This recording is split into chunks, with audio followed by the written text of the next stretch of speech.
ዛሬ እንደዚህ ሞላ ያለና ፍርክርክ ያለ አምባሻ እንዴት እንደምታዘጋጁ አሳያችኋለሁ። የአምባሻ ማጣፈጫ ሚስጥሬንም እነግራችኋለሁ። አስቀድማችሁ ሞቅ ያለ ውሃ ላይ እርሾ ትበጠብጣላችሁ። እርሾ ኩፍ እስኪል ድረስ ያዘጋጃችሁት የፍርኖ ዱቄት ላይ ዘይት፣ ቤኪንግ ፓውደር፣ ጨው፣ ስኳርና የአበሻ ዳቦ ማጣፈጫ ሚስጥር የሆነውን የድንብላል ዱቄት ጨምራችሁ ኩፍ ያለውን እርሾ ከላይ ተጨምሩበትና በደንብ ታማስሉታላችሁ። ሊጡን አማስላችሁት እርስ በራሱ በደንብ ከተያያዘላችሁ በኋላ እጃችሁን በመጠቀም እዛው በደንብ ታያይዙታላችሁ። አምባሻው ውስጡ በደንብ ፍርክርክ ያለ እንዲሆንላችሁ ሊጡን ጠረጴዛ ላይ ገልብጣችሁ ከ10 እስከ 15 ደቂቃ በደንብ እያሻችሁ ማቡካት ይኖርባችኋል። በደንብ ካቦካችሁት በኋላ ምስሉ ላይ በምትመለከቱት መሰረት የኳስ ቅርጽ ታስይዙትና ጎድጓዳ ሳህን ውስጥ አርጋችሁት ዘይት ትለውሱታላችሁ። ዘይቱ ሊጡ እንዳይደርቅና እንዳይሰነጣጠቅ ያግዘዋል። አሁን ሊጡን ትሸፍኑትና ለ45 ደቂቃ ያህል ኩፍ ታደርጉታላችሁ። ሊጡ ኩፍ ካለ በኋላ ይህንን ይመስላል። አሁን ጥቁር አዝሙድ ታደርጉበትና የተወሰነ ትቀላቀሉታላችሁ። ሊጡን ስትጠፈጥፉት ከትሪው ጋር እንዳይጠበቅባችሁ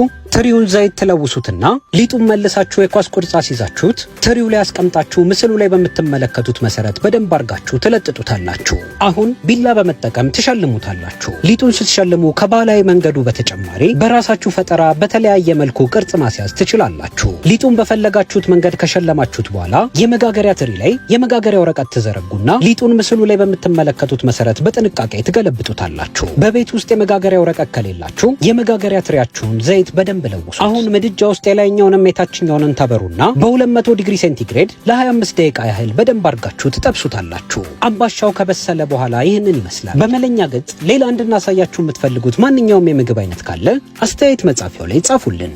እናመሰግናለን።